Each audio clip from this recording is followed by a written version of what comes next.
I received a message from my sister last Friday. And when I saw the message, it didn't really make sense to me. It slightly irritated me. And before I made a whole video that honestly was not of me. I'm walking with God right now. So a lot of things have to be given mercy. They have to be forgiven because I am no longer who I used to be in the past. So I had to just let it go because I know the journey that I'm on. However, I wanted to speak on it because I'm pretty sure there are a lot of people out here who are in cahoots with siblings or cousins or family members, and you don't know what to do or how to move or what to say because these people have crossed you, but they treat you as if you've done something to them. I'm one of those people. People have spoke behind my back, wish the worst on me, have actually celebrated my losses because they felt as if they were winning over me. But I'm here to tell you, devil, I'm not really one that you can get over on because no matter what people do to me, I will always stand firm with God and always forgive them no matter what has to be done next. So the whole moment going through my head, I was like, why did she send me this message? But then I think about it, when you hurt somebody or cross somebody or have talked about somebody or have always been envious of somebody or always been in competition with somebody, whatever they do will trigger you, even if they've never done anything to you. And I had to really stand firm in my leadership, not only as the oldest daughter of my mother's children, but also as a mother and a woman and just a leader in general, that sometimes you have to move differently to prove a point instead of arguing, because even if I could have, I couldn't argue because I was blocked after the message was sent. But instead, I want to say, and I was going to read the message, but now that I think about it, it's really pointless. Because this is all I want to say to my sister. I really pray that you find yourself. I really pray that you start to see not only the detrimental ways within your soul, but how ugly sometimes you can be. No matter how beautiful you are, you have some ugly ways about yourself that you see no wrong in.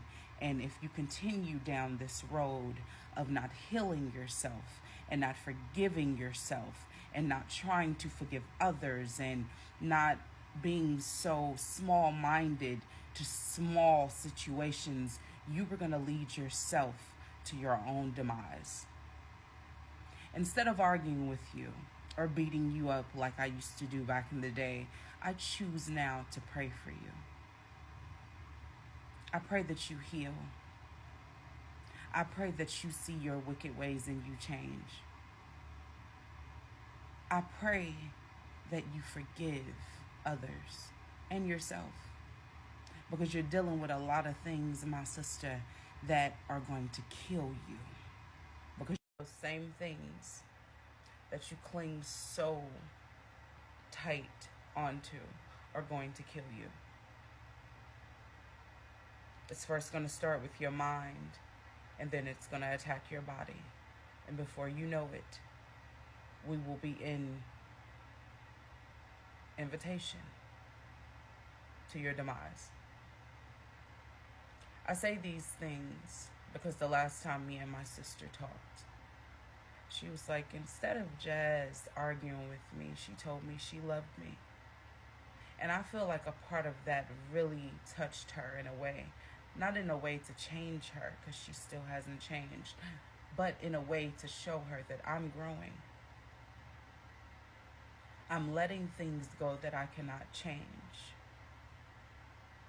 And at this moment in time, I cannot change my family. The only thing I can do is pray for them and continue on to my own journey, because I'm here for a greater purpose. I'm here to change lives.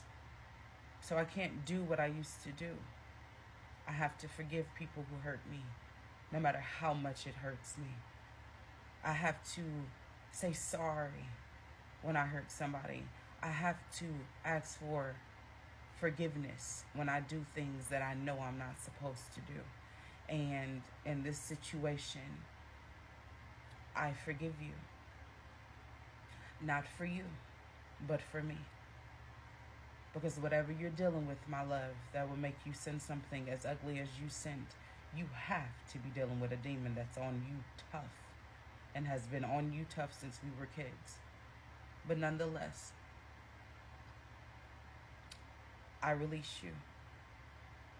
I release you and I move on with my life. Because God has a plan for me. He has a dream for me like I have for myself. And He will not allow me to be who I used to be, because I'm no longer her. And when God changes something in you, you know that you no longer can walk the same. I'm no longer walking with that limp of self-doubt, of self-harm, of hurting somebody else, of being manipulative. I can no longer walk with that limp. I have to walk in my power, and my power says to forgive you, but to let you go until you can heal yourself and admit your wrongs and apologize. Not only to yourself, but to anybody you have harmed or hurt or talked down on or been in competition with.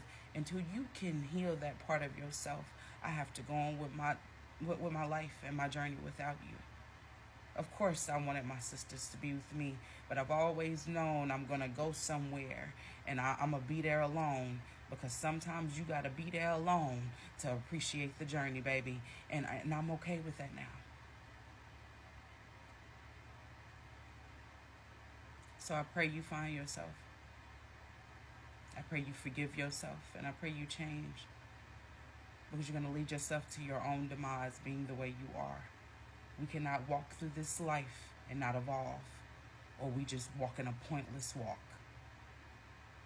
I love you, and I wish you well.